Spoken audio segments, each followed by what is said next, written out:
కొందరు ఎందుకు పార్టీలో ఉంటారో, ఎప్పుడు వెన్నుపోటు పొడుస్తారో తెలియదు. ఊహించని స్థాయిలో వాళ్ళు రెబల్గా మారి పార్టీలను వీడుతుంటారు. పైగా మనకే తలనొప్పిగా అడ్డంగా మాట్లాడుతుంటారు. తాజాగా వైసీపీ రెబల్ ఎంపీ రఘురామకృష్ణంరాజు గురించి మనం కొత్తగా చెప్పాల్సిందేమీ లేదు.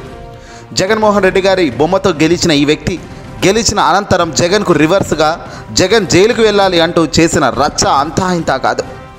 కట్ చేస్తే ఇప్పుడు అలాంటి రెబల్ ఇప్పుడు ఊహించని స్థాయిలో పతనమైపోయారు. అవును, ఆయనకు టికెట్ ఇవ్వడానికి ఏ పార్టీ కూడా ముందుకు రాని పరిస్థితి ఇప్పుడు ఉంది.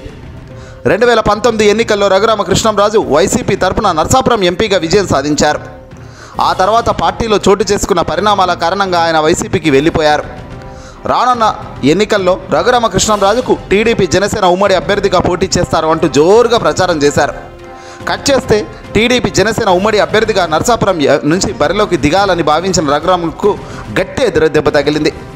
టీడీపీ కానీ జనసేన పొత్తులో బీజేపీ ఎంట్రీ ఇవ్వడంతో సీన్ మొత్తం సితారైపోయింది.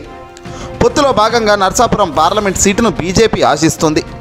నర్సాపురం సీటు దాదాపు బీజేపీకి ఖరారైపోయినట్టే. దీంతో బీజేపీలో చేరి నర్సాపురం నుంచి ఎంపీ అభ్యర్థిగా బరిలోకి దిగాలని ప్రయత్నిస్తున్న రఘురామకృష్ణంరాజుకు అక్కడ కూడా ఘోర నిరాశ ఎదురైందట. ఇలాంటి వ్యక్తులను ప్రతి ఒక్కరూ అబ్జర్వ్ చేస్తూనే ఉంటారు. మంచేంటి చెడేంటి అనేది ఏ పార్టీలైనా అంచనాలు వేసుకుంటూనే ఉంటుంది. ఇష్టం వచ్చినట్టుగా నోరుంది అంటాను, తీట ఉంది గిచ్చుకుంటాను అన్నట్టుగా సాగించిన ఈ రఘురామకు ఎవడైనా ధైర్యం చేసి టికెట్ ఇస్తాడా? ఎవ్వడు ఇవ్వడు. తాజాగా కూడా అదే జరిగింది. ఇప్పుడు ఏకంగా రఘురామకృష్ణంరాజు తనకు ఎంపీ సీట్ రాకుండా జగన్ తన కోవట్టుల ద్వారా ప్రయత్నాలు చేస్తున్నారు అంటూ మండిపడుతున్నారు.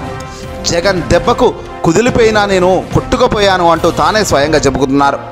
ముఖ్యమంత్రి జగన్ బీజేపీలో తనకున్న పరిచయాలను ఉపయోగించుకొని నాకు సీటు దక్కకుండా అడ్డుపడ్డారని రఘురామకృష్ణ స్వయంగా ఆరోపిస్తున్నారు. మరోవైపు బీజేపీ నర్సాపురంలో బలమైన అభ్యర్థిని బరిలోకి దించాలని భావిస్తుంది.